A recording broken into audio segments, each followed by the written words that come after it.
Yo, what's up guys? It's King Sean here, back with another video, and in today's video, I'll be bringing you guys my pre-combine 2024 Washington Commanders mock draft. I will be going in depth with every single pick, talking about each player's strength and weaknesses, and we'll go from there. So, if you guys are new to my channel, leave a like down below, subscribe, and turn on notifications.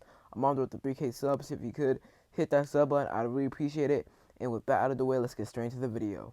All right, so at round one, pick two, number 2 overall in the NFL draft, I got us selecting Drake Maye, quarterback, UNC.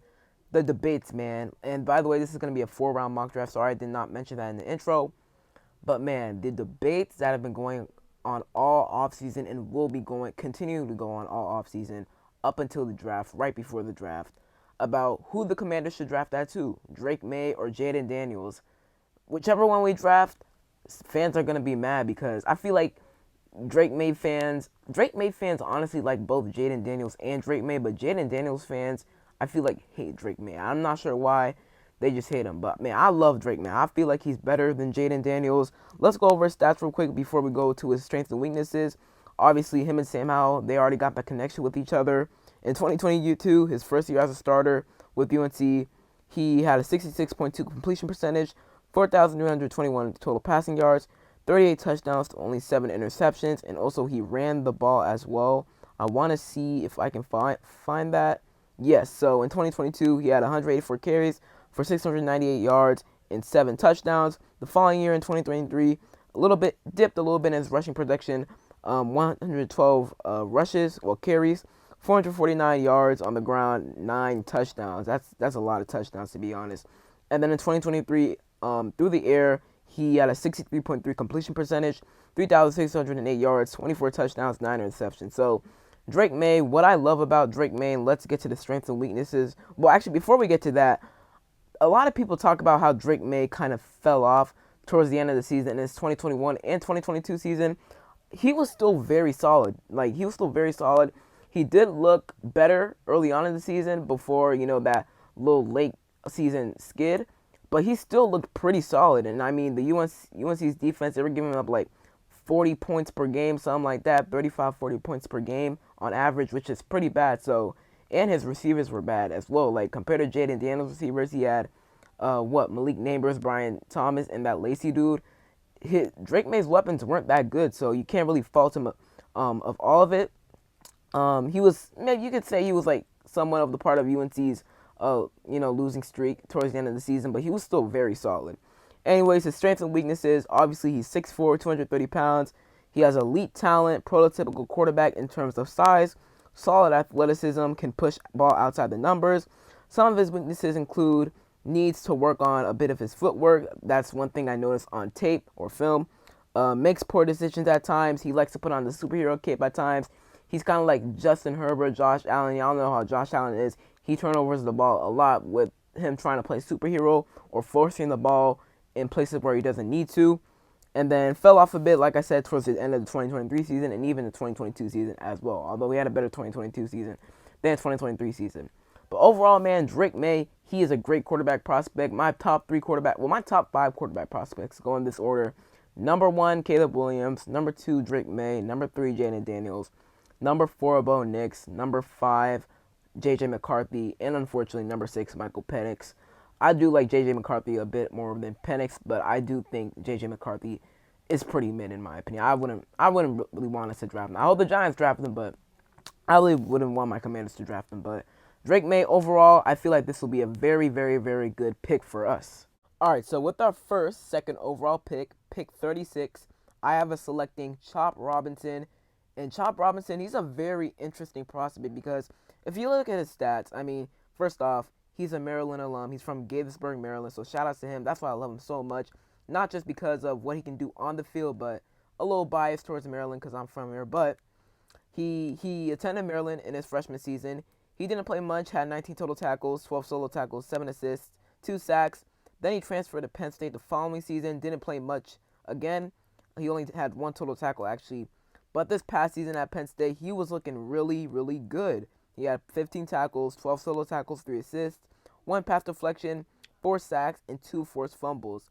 Now, he did unfortunately suffer an injury against Ohio State, which sucks, and he didn't play for the rest of the season. I'm pretty sure. I think that injury was like week 10 or week 9, so pretty close to the end of the season. So that is unfortunate for Robinson there. But man, if you turn on the game tape, you can it shows how dynamic and explosive Chop Robinson is. Now, his lack of production could worry some scouts out there, GMs, executives, because he just doesn't have enough game tape out there, production. But the actual game tape you watch, it's really freaking good. First of all, his strengths. He's 6'3", 253 pounds, so he's more of a lean. He has a lean frame, more of a lean edge rusher, but I feel like he'd fit in Dan Quinn's scheme perfectly. He's elite at getting off and burst off the line, has a great bend, and has really good finesse moves. Some of his weaknesses, obviously that lean frame, like I mentioned. I don't think that should be too much of an issue. He's not an amazing run stopper. That's something he has to improve on, and has some balance issue as a rusher. So him not being an amazing run stopper, he can improve on that. But teams could abuse that early on if we decide to play him a lot early on, because they can just run the ball on that side, which, they can get some good games, so pick up some good games, which, that's good for them. That benefits them, obviously. So Chop Robinson, I think he can fix that issue. But for right now, it doesn't look great. But he before the offseason started, I was seeing a lot of people have him projected to go in the first round. Actually, one of the top edge rushers taken. Sorry. Now I see him going like late first, early second. If he falls to the second round, I would not mind taking him at all because of the amount of potential he has. Like I said, that explosiveness, that burst off of the line of scrimmage, getting to the quarterback, getting his hands on the offensive lineman, the tackle. I mean, it's really beautiful. It's a beautiful thing to watch, and I've enjoyed watching his film. I'm a huge fan of Chop Robinson. There's some bias there, but I'm still a huge fan of him. So that's Chop Robinson. Now on to our next second round pick. All right, now with our second round pick 40 overall, I have a selecting tight end JT Sanders out of Texas. JT Sanders is my second best favorite tight end prospect, probably the second best, tight end prospect in this draft class, just behind Brock Bowers. I like JT Sanders a lot. Jatavion Sanders is his full name, but JT is his nickname. JT Sanders, he's an explosive tight end. Let's read off his stats first before going to his strengths and weaknesses. In 2022, I'm pretty sure he's a redshirt freshman because I don't see his 2021 stats, but he is a junior. In 2022, had 54 receptions for 613 yards, 11.4 yards on average per reception, and 5 touchdowns. In 2023, 45 total receptions, 682 yards, 15.2 on average, and 2 touchdowns. He is a very solid tight end. He was one of the top tight ends in the nation last year. And this is a pretty weak tight end class. I mean, after him and Brock Bowers go, the tight end class gets weak. I don't think another tight end will probably go until like the third or maybe even fourth round. I mean, my top 5 tight ends in this class are probably Brock Bowers at number 1, JT Sanders 2, obviously. At number 3 would be Cade Stover, or Sade Stover, however you pronounce his name. And then Benson on at 4, and then Theo Johnson at 5. So this is a pretty weak tight end class. It sucks that Ron Rivera and co. missed out on a tight end in last year's stacked tight end class. Man, what an opportunity that would have been. But it is what it is. JT Sanders, he's an excellent tight end. Now, we might just go the free agent route and sign a tight end. But if we don't, JT Sanders will be an excellent route in the draft. He's 6'4", 243 pounds. Some of his strengths, he has strong hands, strong blocker in space, good hands off the line, and has impressive speed, like I mentioned. Some of his weaknesses, though, is he should learn how to use his physicality more at the top of his routes and can't get overwhelmed by edges. So, like, that means if he's blocking the edge at the line of scrimmage, he could get overwhelmed by them, and that edge could easily break off of his block and get to the quarterback or running back or whoever has the ball easily. So that is one thing he needs to work on better, is blocking edge rushers. But overall, he's a great player, really, really, really good player in my opinion. And him coming and he would definitely fit in Cliff Kingsbury's offense. And Cliff's offense doesn't really utilize tight ends, but I feel like he would definitely utilize JT Sanders to his max potential because he has loads of potential, in my opinion. Loads of potential, sorry. And I feel like Cliff would utilize his potential to the most. So that's JT Sanders. Now on to the next guy. All right, so with our third round pick, our first third round pick, pick 67, I have us taking Kiran Omega. Hey man, correct me if I pronounce his name wrong. I searched it up at the last minute before making this video, and I spelled his first name wrong. It's not Karan, it's actually Kiran. So Kiran, but forgive me if I pronounce his last name wrong. So I'm just gonna call him Kiran. But Kiran, he's gotten some hype lately. I mean, I've seen him being talked about lately throughout social media and whatnot by experts and analysts.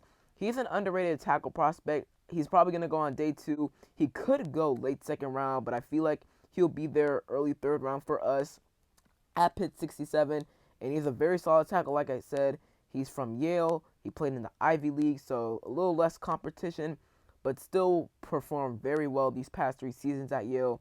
In his 2021 season at Yale, he actually played at left guard. He played 24 snaps at left tackle and 669 snaps at left guard. He one sack. He allowed 1 sack. In 2021, 4 hits and 11 hurries. Not too bad. In his 2022 season, he finally made the transition to left tackle, playing 661 snaps, allowing no sacks, 1 hit, and 4 hurries. And then in 2023, he had an 89.5 overall PFF grade. Now, take PFF for a grain of salt. Like I said, always take PFF grades for a grain of salt because they are not accurate. And I'm pretty sure he didn't play a full season, only playing 234 snaps, but still an 89.5 PFF grade. Very, very solid. He allowed no sacks, no hits, and 5 hurries. So he's a very profound tackle, underrated tackle. I feel like he can be really good. I'm pretty sure offensive lineman drills are on Sunday, so I'm super excited. I'm excited for the whole entire combine, man. And Adam Peters' press conference was today, and he said some really good things. He said he wants to build through the draft, and I feel like that's exactly what we're going to do. We're going to be really good at drafting this year, especially.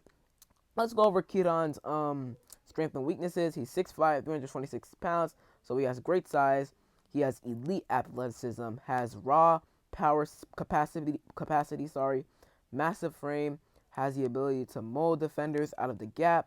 Some of his weaknesses include needs to improve on some footwork. I did notice that in some film study I watched on him.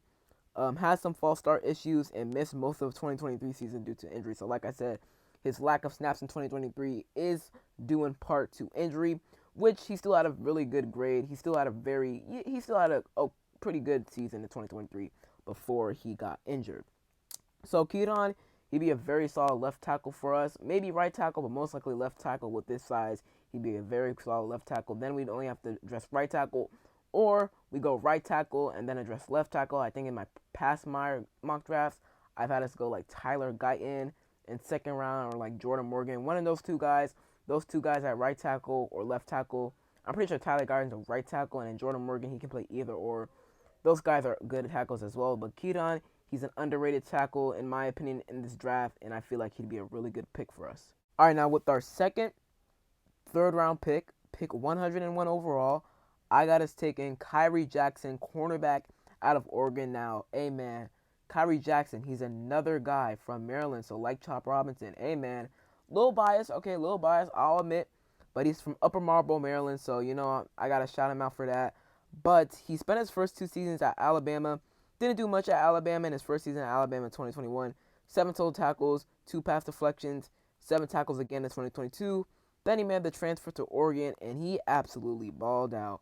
He had 34 total tackles, 7 pass deflections, 2 sacks, 3 interceptions, and 7 yards off of those interceptions as well. Khyree Jackson, he's 6'3", 195 pounds. He has great length. First of all, for a cornerback, he might have like an 80-something wingspan at the combine. We'll see about that though on, I want to say Friday. Yeah, Friday. Let's look at his strengths and weaknesses. Like I said, 6'3", 195 pounds. Some of his strengths include has great length, like I said, and speed. Very physical, great at working off blocks, aggressive downfield tackler, which is all very good. Some weaknesses he has is better in press coverage than in off coverage.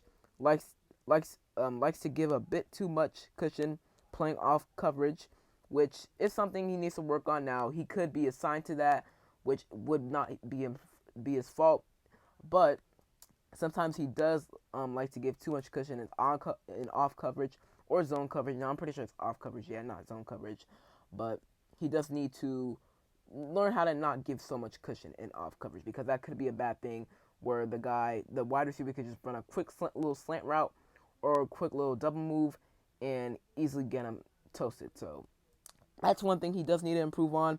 But overall, Kyrie Jackson, he's the type of cornerback we need. I mean, if we don't bring him back Kendall Fuller, he's the type of cornerback we can draft. Maybe put him on one side, put Emmanuel Forbes on the other side, Quan Martin in the slot. I like that a lot, and I feel like Emmanuel Forbes, he will develop well under not Cliff Kingsbury, Dan Quinn's and Joe Witt Jr.'s defense and scheme. I feel like they're going to groom him to be the best player possible, because I feel like Ron Rivera and JDR, they didn't put him in the best position possible to succeed last year. And I know Forbes, he was bad himself last year, really bad himself last year, but I have a feeling that Quinn and Joe Witt Jr., they're going to come in here and develop him to the max, as well as Kyrie Jackson. He has the length, he has the size. Obviously, he has good weight at 195, 6'3". That's like the same size as Joey Porter Jr., I want to say. So that's very good size for him.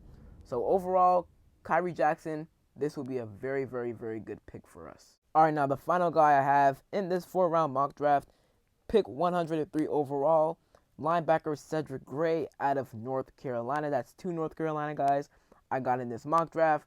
Cedric Gray is a guy that came up during the Senior Bowl. He caught my attention. He had a few pass deflections, batted down balls, a nice tackle for losses. He's a name that caught my eye. He's a player that caught my eye. His stats read, and he barely played in his freshman season, so won't be going over that. But in 2021, he had 99 tackles, 3 pass deflections, 2.5 sacks, 1 forced fumble, 2 interceptions. Really good. 2022, he had 144 tackles, which is incredible. 6 pass deflections, 1 sack, 3 forced fumbles, 2 interceptions. In 2023, had 121 tackles, total tackles, 5 sacks, 2 forced fumbles, and 1 interception, as well as 4 pass deflections. So, man, first of all, he's excellent in coverage. I'm going to get to his strengths and weaknesses in a second, but at the Senior Bowl and the little tape I've watched on Cedric Gray so far, but I've loved it. He is an excellent tackler. He's physical. I love physical guys. Cedric Gray, he's a great tackler. Like I said, he's great in coverage, man and zone coverage. He can cover running backs really well. Well, I'm going over his strength and weaknesses already, so might as well get to it. 6'1", 232 pounds. Strengths, has really good size, speed, and athleticism. He's very good in man and zone coverage, and is solid at covering running backs. All of those I just mentioned. Some of his weaknesses is not great off of the edge. So he isn't really a pass rusher off the edge. So he'd probably be playing more on the inside. So like Mike Sam or Will linebacker, and then a bit too grabby as a run defender. So he'd probably be an off-ball linebacker, and he's a bit too grabby as a run defender. Okay, which and you'd like a physical guy, and I'm glad he is physical. But in the NFL, you're going to get called for that. Y'all, the game works different nowadays. They're going to call all the little stuff. So he does need to be careful, a bit careful of that in the NFL. But I think he'll get adjusted to that for sure. Cedric Gray, he is one of my top 5 favorite linebackers in this class. Number 1 would probably be Peyton Wilson. Number 1, sorry, is Edgerrin Cooper. Number 2, Jeremiah Trotter. Number 3, Peyton Wilson. And then number 4, I would have to put Cedric Gray there, because I really like Cedric Gray. He's an absolute beast, and I feel like this linebacker class is really good. Cedric Gray has the potential to even go second round, to be honest. But I feel like he's probably gonna go. He can go top 100, but I feel like he might slide into the 4th round, the early part of the 4th round. And if he's there at pick 103, I feel like we should totally bounce right on top of him. Pause right there. Sorry, but I feel like we should get him right there. I really do feel like we should get him right there. So that is really it for today's video. Hope you guys enjoyed. Comment down below what y'all thought of the mock draft. Let me know of your thoughts and opinions. On the 3K subs, if you could hit that sub button, I'd really appreciate it. We're getting really close. I hope to hit it by the time the draft starts in about a month or so. Well, 2 months. And other than that, it's been King Sean, and I'm out. Peace.